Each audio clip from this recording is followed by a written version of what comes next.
வணக்கம். Big topic with Karthik Mayakumar. இந்தியாவில் இருந்து வாட்ஸ்அப் வெளியேற போகிறதா ஒரு தகவல் வந்துக்கிட்டு இருக்குல்ல. இட் மீன்ஸ் நீங்கள் இனிமேல் வாட்ஸ்அப்பை பயன்படுத்த முடியாதுன்னு சொல்லிட்டு இதில் இருக்க உண்மைத்தன்மையை பற்றி தான் ஃபுல்லாக பார்க்க போகிற நிகழ்ச்சிக்குள்ள போகலாம்.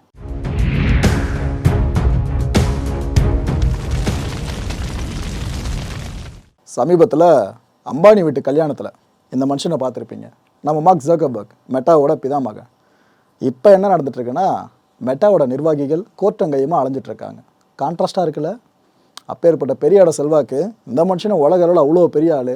ஆனால் இப்போது நம்ம நாட்டில் இருக்க ஒரு ஹைகோர்ட்டுக்கு மெட்டா அஃபிஷியல்ஸ்லாம் அந்த வாசப்படியை மிடித்தவண்ணா இருக்காங்க. அதுக்கு ஒரே ஒரு காரணம், வாட்ஸ்அப். இந்தியாவில் மட்டும் இல்லை, எங்கே திரும்பினாலும் வாட்ஸ்அப் தான். எதிலும் வாட்ஸ்அப் மயம் தான் இருக்குது. உங்களே ஒரு கேள்வி கேட்குறேனே, வாட்ஸ்அப் இல்லாத ஒரு நாள் உங்களுக்கு எப்படி இருக்கும்? நினச்சி பார்க்க ஒரு மாதிரி வீடாக இருக்குல்ல. அந்தளவுக்கு எல்லாரோட வாழ்க்கையில் வாட்ஸ்அப் பின்னி பிணைஞ்சிருச்சு. இந்த வாட்ஸ்அப் பொறுத்த வரைக்கும் சாமானியர்கள் மட்டும் இல்லைங்க, தனியார் துறையில் ஒர்க் பண்ணுற ஊழியர்களாக இருக்கட்டும், அரசு துறைகளில் ஒர்க் பண்ணிட்டு இருக்க ஊழியர்களாக இருக்கட்டும், அவங்கள ஆரம்பித்து நீதிமன்றங்கள் இருக்குல்ல, அதில் இருக்கிற நீதிபதிகள், லாயர்ஸ் முதற்கொண்டு எல்லாருமே பயன்படுத்திட்டு இருக்க ஒரு செயலியாக வாட்ஸ்அப் இருந்துகிட்ருக்கு. இப்போ இந்தியாவில் வாட்ஸ்அப் பஞ்சாயத்து மீண்டும் ஆரம்பிச்சிருக்கு.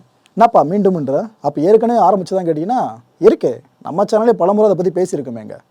ஆக்சுவலாக ஒரு ஃப்ளாஷ்பேக்கு போயிட்டு வந்துடலாம் இந்த பஞ்சாயத்தோட ஆரம்பத்துக்கு.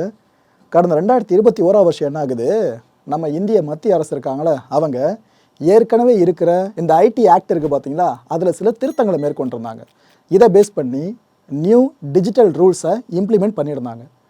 இதில் நிறைய விதிகள் கொடுத்துருந்தாங்க. நாமளும் இதை பற்றி விரிவாக ஒரு வீடியோ போட்டிருந்தோம், என்னென்ன விதிகள் இருக்குது அப்படின்னு சொல்லிட்டு. அதில் முக்கியமான ஒரு விதி என்னென்னா, ஒரு தகவலை முதல்ல பதிவிடுறாங்களே, அவங்களோட இன்ஃபர்மேஷனை கவர்மெண்ட் கேட்குறப்ப வாட்ஸ்அப் நிறுவனம் கண்டிப்பாக தரணும் அப்படின்றதாங்க முக்கியமான விதியை. வாட்ஸ்அப் எதுக்கு பேர் போனது? தகவலை ஷேர் பண்ண மாட்டாங்க. இந்த end-to-end என்கிரிப்ஷன் இருக்குல்ல, அந்த டெக்னாலஜியை யூஸ் பண்ணி அவங்க பண்ணுறதுனாலேயே தகவலை பெருசாக ஷேர் பண்ண மாட்டாங்க. ஆனால் மத்திய அரசு இது ஒரு ரூலாக கொண்டு வரவே அதை எல்லாருமே மதிக்கணும்ல. ஆனால் வாட்ஸ்அப் இது எங்களுக்கு பொருந்தாதுங்க அப்படின்ட்டாங்க. ஆக்சுவலாக மத்திய அரசு கேட்ட இதே தான். நிறைய பேர் ட்ரெண்டிங்காக சில விஷயங்களை பண்ணுவாங்க, ஃபேக்கான இன்ஃபர்மேஷனை பல பேரும் பரப்பி விடுவாங்க. அதுக்கு வாட்ஸ்அப் நிறைய பயன்படுத்துகிறாங்க. அதனால தான் அந்த எவ்வளோ பேருக்கு ஒரு நேரத்தில் ஃபார்வர்ட் பண்ணுறது லிமிடேஷன்லாம் பயங்கரமாக கொண்டு வந்திருந்தாங்க. அதனால தான் ஒரு விஷயத்தை ஒரு நேரத்தில் எவ்வளோ பேர் வரைக்கும் நம்ம ஃபார்வர்ட் பண்ணலான்னு சொல்லிட்டு ஒரு லிமிடேஷனை வாட்ஸ்அப் கொண்டு வந்துச்சு. இது காரணம் கவர்மெண்ட் கொடுத்த அழுத்தம் மட்டும்தான். ஸோ இதுக்கப்புறம் நிறைய பேர் நிறைய விஷயங்களை பதிவிடுவாங்க. அதில் ஏதாவது தப்பான விஷயங்களாக இருந்துச்சுன்னா, ஸோ முதல்ல யார் பதிவிட்டான்னு தெரிஞ்சால் நாங்கள் ஆக்ஷன் எடுப்போம். அது மட்டும் இல்லாமல் கிரிமினல் கேசஸ்லாம் இருக்குது பார்த்தீங்களா, இதில் உண்மைத்தன்மை தெரிய வரணும் அப்படின்னா இந்த வாட்ஸ்அப் தகவல்கள் கண்டிப்பாக அவசியமான ஒன்று. ஸோ கவர்மெண்ட் கேட்குறப்ப மட்டும் நீங்கள் இதை கொடுங்களேன் அப்படின்னு சொல்லி அந்த விதியில் சொல்லியிருந்தாங்க. வாட்ஸ்அப் என்ன பண்ணிடுச்சு, கவர்மெண்ட் அஃபிஷியல்ஸ் கிட்ட அவங்க கன்சல்ட்லாம் பண்ணல, ஸ்ட்ரைட்டாக கோர்ட்டுக்கு போயிட்டாங்க. டெல்லி ஹைகோர்ட் இருக்குல்ல, அங்கே வழக்கு தொடர்ந்துட்டாங்க. இதை கொஞ்சம் கூட எதிர்பார்க்காத மத்திய அரசு எடுத்து நம்ம ஸ்டேட்மெண்ட் இஷ்யூ பண்ணாங்க.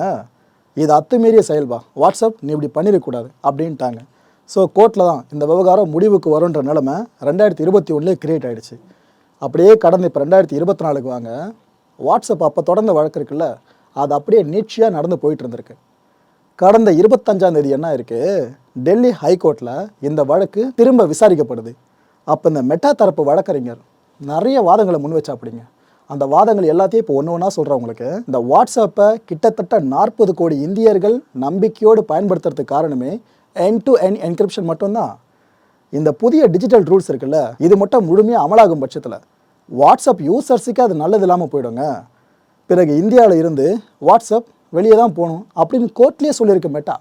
ஏன்னா மெட்டா தான் வாட்ஸ்அப்பை ஓன் பண்ணியிருக்காங்களே, அவங்க சொல்கிற விஷயமே இந்த ரூல் இங்கே முழுமையாக இம்ப்ளிமெண்ட் ஆச்சுன்னா வாட்ஸ்அப் இந்தியா விட்டு வெளியே போகணுன்றாங்க. இது மட்டும் நடந்தால் என்ன ஆகுது தெரியுமா மக்களே? நீங்கள் வாட்ஸ்அப் யூஸ் பண்ணிட்டு இருக்கீங்களா, அதுக்கப்புறம் பண்ண முடியாது. இந்த உலகத்தில் வேறு எந்த கண்ட்ரியிலையுமே எப்படி ஒரு ரூல் கிடையவே கிடையாது. இது அடிப்படை உரிமையை மீறுவதாக இருக்கிறதா மெட்டா தரப்பு வழக்கறிஞர் கோர்ட்டில் கடுமையான வாதத்தை முன்வைக்கிறாப்படி.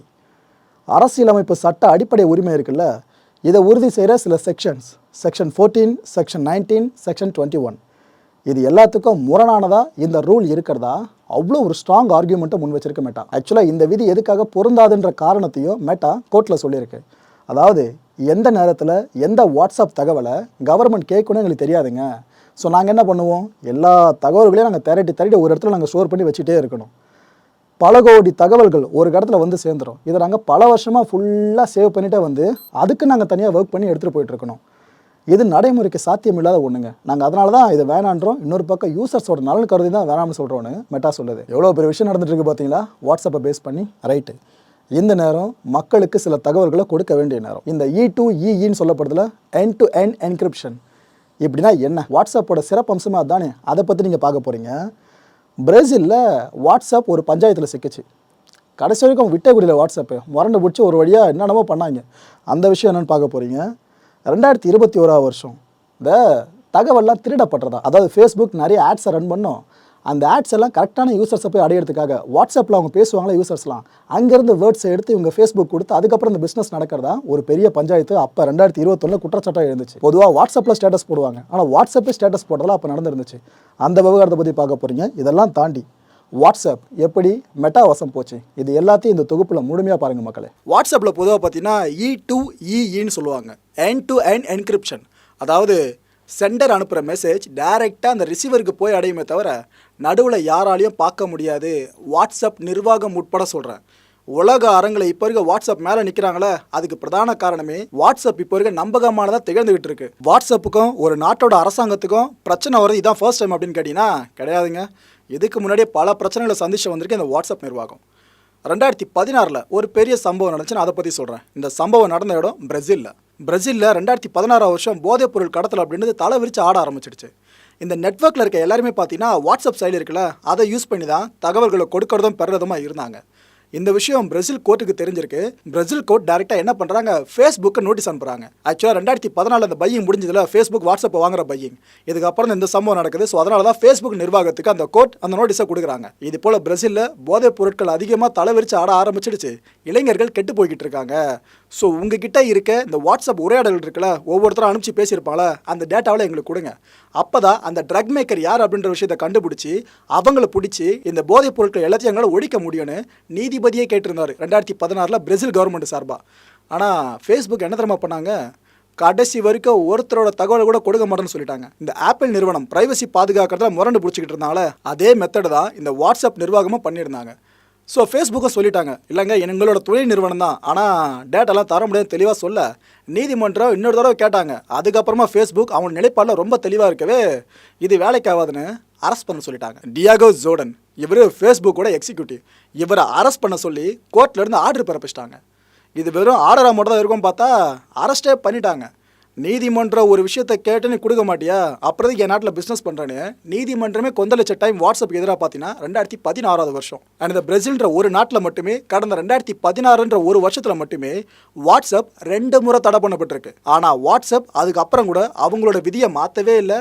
நாங்கள் யூசர்ஸோட டேட்டாவை கொடுக்கவே மாட்டோன்றதுல தெளிவாக இருக்காங்க. இவ்வளோ சம்பவங்களை பார்த்துட்டு தான் வாட்ஸ்அப் இப்போ இந்தியாவில் சம்பவம் பண்ண ஆரம்பிச்சிருக்கு. இது எங்கே போய் முடியும்னு தெரியல. என்னோட கணக்கு சரியாக இருக்கும் பட்சத்தில் பிரேசிலில் நடந்த மாதிரி ஒரு கைது இங்கே நடக்கலாம்னு நினைக்கிறேன். அது யார் என்ன எப்போன்றதான் தெரியலைங்க. ஓகே, உலகத்தோட மிகப்பெரிய சேட்டிங் செயலி எது தெரியுமா? இந்த வாட்ஸ்அப் தான். இது ஒரு பக்கம் பெருமையாக இருந்தாலும் இன்னொரு மோசமான சாதனையும் வாட்ஸ்அப் வசம் இருக்குது. என்னன்னு பார்த்தீங்கன்னா, உலகத்திலேயே அதிகப்படியாக தடை செய்யப்பட்ட செயலி எதுன்னு கேட்டாலும் அதுக்கும் பதில் வாட்ஸ்அப்பு தான். கிட்டத்தட்ட 12 நாடுகளில் இப்போ வரைக்கும் இந்த வாட்ஸ்அப் செயலிக்கு தடை விதிக்கப்பட்டிருந்துச்சு. தடை போடுவாங்க எடுப்பாங்க, போடுவாங்க எடுப்பாங்க, இப்படி தாங்க போய்கிட்டு இருக்கு இப்போ வரைக்குமே. இப்போ அந்த தடை இந்தியாவிலேயே வந்துருமோன்னு தான் பயமாக இருக்குது. ஏன்னா வாட்ஸ்அப் இல்லாமல் ஒரு நாளை கிடக்கிறது பல பேருக்கும் கண்டிப்பாக கஷ்டமாக தான் இருக்கும், புரிஞ்சிக்க முடியுது. என்னப்பா இது, வாட்ஸ்அப் நிர்வாகம் இவ்வளோ நல்லவங்களாக இருக்காங்க, மக்களுக்காக அவங்க கைதாகிற வரைக்கும் ரெடியாக இருக்காங்க, கிரேட்டுப்பா.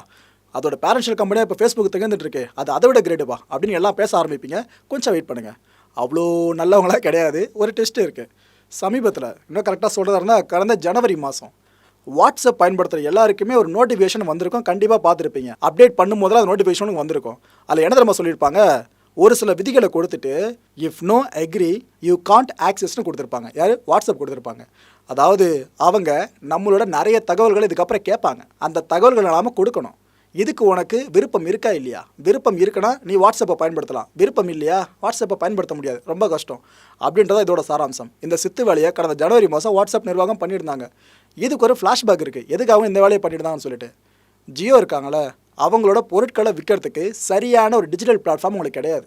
அமேசான் சக்கப்போடு போட்டுக்கிட்டு இருக்கல, ஆனால் அமேசானுக்கு ஈடு கொடுக்குற மாதிரி இந்த இடத்துல எதுவுமே கிடையாது. அது மட்டும் இல்லை, ஒரு பொருளை வாங்கிட்டு பேமெண்ட் பண்ணுறோம் பார்த்தீங்களா, இதுக்கான கரெக்டான சிங்கிள் விண்டோ மெத்தடும் இந்த இடத்துல இல்லை. ரொம்ப எளிமையான மெத்தடும் இங்கே இல்லை. யார்கிட்ட? ரிலையன்ஸ் கிட்ட. உடனே அவங்க என்ன பண்ணுறாங்க, சரி நாம் ஃபேஸ்புக் கூட ஒரு அக்ரிமெண்ட் போடலான்னு சொல்லிட்டு ஃபேஸ்புக்கும் ஜியோவும் சேர்ந்து ஒரு அக்ரிமெண்ட்டை போடுறாங்க. இந்த ஜியோ மார்ட் இருக்குல்ல, அதை பேஸ் பண்ணி ஒரு அக்ரிமெண்ட்டை போடுறாங்க. போட்டுட்டு 2 பேர் என்ன பிளான் பண்ணுறாங்க, சரி ஓகே நம்ம எல்லா ப்ரொமோஷனையும் ஃபேஸ்புக்கில் பண்ணிடலாம், பண்ணிவிட்டு பொருட்கள் எல்லாத்தையும் ஜியோ ரிலையன்ஸ்லேருந்து எடுத்துக்கலாம். ஏன்னா அவங்களுக்கு பொருட்கள்லாம் கடல் மாரி குவிஞ்சு கிடைக்குது. அங்கேருந்து பொருட்களை எடுத்துக்கலாம். இந்த எளிமையான பேமெண்ட் முறைக்காக நாம் வாட்ஸ்அப்பை பயன்படுத்திக்கலாம். வாட்ஸ்அப்பை கேள்விப்பட்டிருப்பீங்களா? அதை தான் சொல்கிறாங்க. இப்படி 3 பேரை 3 பிளானை போட்டு உள்ளே வந்துட்டாங்க. அந்த 3 நிறுவனம் சேர்ந்து ஒரு ஸ்ட்ரக்சர் கிரியேட் ஆகிடுச்சா, ஃபேஸ்புக், அதோட துணை நிறுவனம் வாட்ஸ்அப், இன்னொரு பக்கம் மிகப்பெரிய இந்தியாவோட ஜாம்பவான் நிறுவனம் ரிலையன்ஸோட ஜியோ, 3 பேர் சேர்ந்து பிளான் கிரியேட் ஆகிடுச்சு. இந்த நேரத்தில் தான் இந்த மெசேஜை மக்கள் பார்க்க முடிஞ்சதுமே எல்லாருமே பேச ஆரம்பிச்சிட்டாங்க. என்னடா ரிலையன்ஸ் திரும்ப பழைய மாதிரி வேலையை காட்ட ஆரம்பிச்சிட்டான்னு சொல்லிட்டு. அதே நேரத்தில் பார்த்தீங்கன்னா வாட்ஸ்அப் உரையாடல்கள் எல்லாத்தையும் கவனிச்சுக்கிட்டு ஃபேஸ்புக் பேஜில் அந்த குறிப்பிட்ட யூசர் போகும்போது அவருக்கு தேவையான அட்வர்டைஸ்மெண்ட் அங்கே ப்ளே பண்ணப்படுது. அவரை அந்த குறிப்பிட்ட பொருள் வாங்குறதுக்கு இந்த ஃபேஸ்புக் நிர்வாகம் உந்துதல் கொடுத்துக்கிட்டு இருக்குன்னு ஒரு மிகப்பெரிய குற்றச்சாட்டு எழுந்துச்சு. புரியலையாங்க? தெளிவாக சொல்கிறேன். இப்போது நான் என் ஃப்ரெண்டுக்கிட்ட வாட்ஸ்அப்பில் சேட் பண்ணிட்டு இருக்கேன். அப்போது நான் ஷூ வாங்க போகிறேன் நாளைக்கு கிடைக்கு அப்படின்னு அவங்ககிட்ட நான் சொல்லுவேன். இந்த விஷயம் இருக்குல்ல, எனக்கு அவனுக்கு நடுவில் நடக்கிற அந்த உரையாடல், இதை ஃபேஸ்புக் பார்த்துட்டு நாம் ஃபேஸ்புக் போகும் பார்த்தீங்களா, ஷூ வாங்குறேன்னு சொன்ன பிறகுனா இந்த நபர் நான் ஃபேஸ்புக் பேஜில் போய் என்னோடய பேஜ் ஓப்பன் பண்ணும்போது எனக்கு தேவையான அந்த ஆடு முன்னாடி வந்து நிற்குமா, எந்தெந்த ஷூலாக இருக்குது, எந்தெந்த வெப்சைட்டில் இருக்குன்ற விஷயம் எல்லாத்துலையும் அதை காட்டுமாங்க. அந்த அளவுக்கு வாட்ஸ்அப் உரையாடல்களை பேஸ் பண்ணி ஃபேஸ்புக் பேஜை ப்ரமோஷன் பேஜாக பயன்படுத்திக்கிட்டு மக்களோட வாங்கும் சக்தியை உள்ள அடிப்படையாக வச்சுக்கிட்டு நிறைய பொருட்களை, தேவையில்லாத பொருட்களை மக்கள் தலைமையில் சுமத்துற ஒரு விஷயத்தை ஃபேஸ்புக் பண்ணுது. இந்த விஷயந்தான் ஜனவரி மாதம் முழுக்க மிகப்பெரிய ட்ரெண்டாக பேசப்பட்டு இருந்துச்சு. ஜியோ மார்ட், ஃபேஸ்புக், இந்த பக்கம் வாட்ஸ்அப், இந்த 3 நிறுவனங்களோட மிகப்பெரிய சதியாகவும் இதை பல பேரும் பேச ஆரம்பிச்சிட்டாங்க. அதுவும் இந்த கான்ஸ்பிரசி தியரிஸ்ட்லாம் இருப்பாங்களா, அவங்க இந்த கதையை இட்டு கட்டி வேற மாதிரிலாம் கொண்டு போயிட்டாங்க. இந்த சர்ச்சைக்கு முற்றுப்புள்ளி வைக்கிறதுக்குள்ளே வாட்ஸ்அப் பட்ட பாடு இருக்கே சொல்லில் அடங்காது. அவ்வளோ கஷ்டப்பட்டாங்க மக்கள். கடைசியில் நம்பவே இல்லைங்க இவங்க சொல்கிற விளக்கத்தை. அதுக்கப்புறம் ஒரு வழியாக மக்களை சமாளித்து வாட்ஸ்அப்பையே ஸ்டேட்டஸ் போடுற அளவுக்கு பண்ணிட்டாங்க நம்ம பயப்பிள்ளைங்க. இதை நீங்கள் பார்த்துருப்பீங்க. இது போல் வாட்ஸ்அப்பில் இருக்க உங்களோட தகவல்கள் எல்லாமே பாதுகாக்கப்பட்டுக்கிட்டு இருக்கு. உங்ககிட்ட நாங்கள் கூடுதல் தகவலை கேட்க மாட்டோம்னு சொல்லிட்டு வாட்ஸ்அப்பே ஸ்டேட்டஸ் போட்டுச்சு. அந்தளவுக்கு நம்ம பயப்பிள்ளைங்க செஞ்சு விட்டுருந்தாங்க. இந்த வாட்ஸ்அப் விளக்கத்தில் சொல்லியிருந்தாங்களே, இது போல் நாங்கள் உங்ககிட்ட தகவலாம் கேட்க மாட்டோம், மேலதிக தகவல் எதுவுமே உங்ககிட்ட வானாங்க அப்படின்ட்டு. ஆக்சுவலாக இதை முழுசாக நம்ப முடியாதுங்க. ஏன்னா நிறைய சைபர் வல்லுநர்கள் இப்போ ஒரு விஷயத்தை ஓப்பன் பண்ணியிருக்காங்க. என்ன சொல்கிறாங்கன்னு பார்த்தீங்கன்னா, கடந்த 1 வருஷமாகவே ஃபேஸ்புக்கு தேவையான எல்லா தனிநபர் தகவல்களையும் வாட்ஸ்அப் கொடுத்துக்கிட்டு இருக்கு.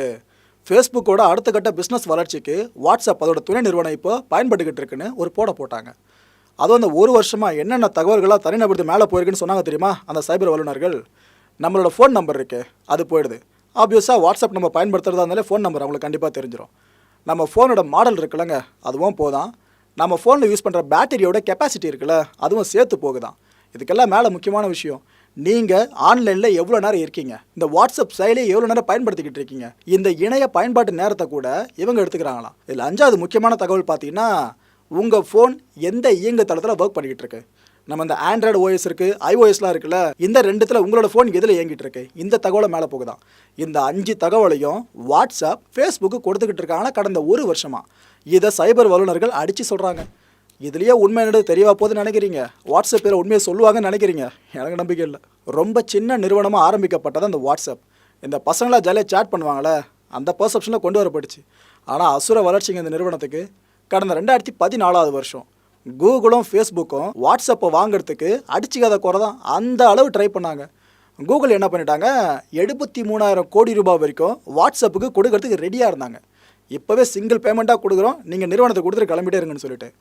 ஆனால் வாட்ஸ்அப் தெளிவாக இருந்துட்டாங்க, 73,000 கோடிலாம் எங்களுக்கு வேணாங்க, நாங்கள் இன்னும் அதிகமாக எதிர்பார்க்குறோன்னு தெளிவாக சொல்லிட்டாங்க. கூகுளை யோசிச்சுட்டு சரி வேணாம், இவங்க ரொம்ப எதிர்பார்க்குற மாதிரி தெரியுது, எப்படி இருந்தாலும் வேலைக்கு வேணால் நம்ம கிட்ட தான் வரும்னு சொல்லிட்டு அவங்க போயிட்டாங்க. அப்பேற்பட்ட கூகுள் கிட்டே இப்பேற்பட்ட ஒரு சேட்டிங் செயலி கிடையாது, இதை மனசில் வச்சுக்கோங்க. அந்த நேரத்தில் என்ட்ரி கொடுத்த நிறுவனம் தான் ஃபேஸ்புக். 1.40 லட்சம் கோடி ரூபாய் அளவுக்கு ஃபேஸ்புக் இந்த டீலை முடிக்கிறாங்க. அதாவது என்ன அமௌண்ட்டை கூகுள் கொடுக்க ரெடியாக இருந்தாங்களோ அதை விட ரெட்டிப்பு மடங்கு அமௌண்ட்டை கொடுத்து தான் வாட்ஸ்அப்பை ஃபேஸ்புக் நிர்வாகம் வாங்கியிருந்தாங்க. இப்போ புரிஞ்சிருக்கும் வாட்ஸ்அப்போட பவர் ஃபேஸ்புக்கு எந்த அளவு தெரிஞ்சிருக்குன்னு சொல்லிட்டு. 2014 வாட்ஸ்அப்பை ஃபேஸ்புக் வாங்குறாங்கள, இந்த டீல் முடிஞ்ச பிறகே ஃபேஸ்புக் முடிவு பண்ணிட்டாங்க, ஃப்யூச்சர் இதுக்கப்புறம் வாட்ஸ்அப் தான்.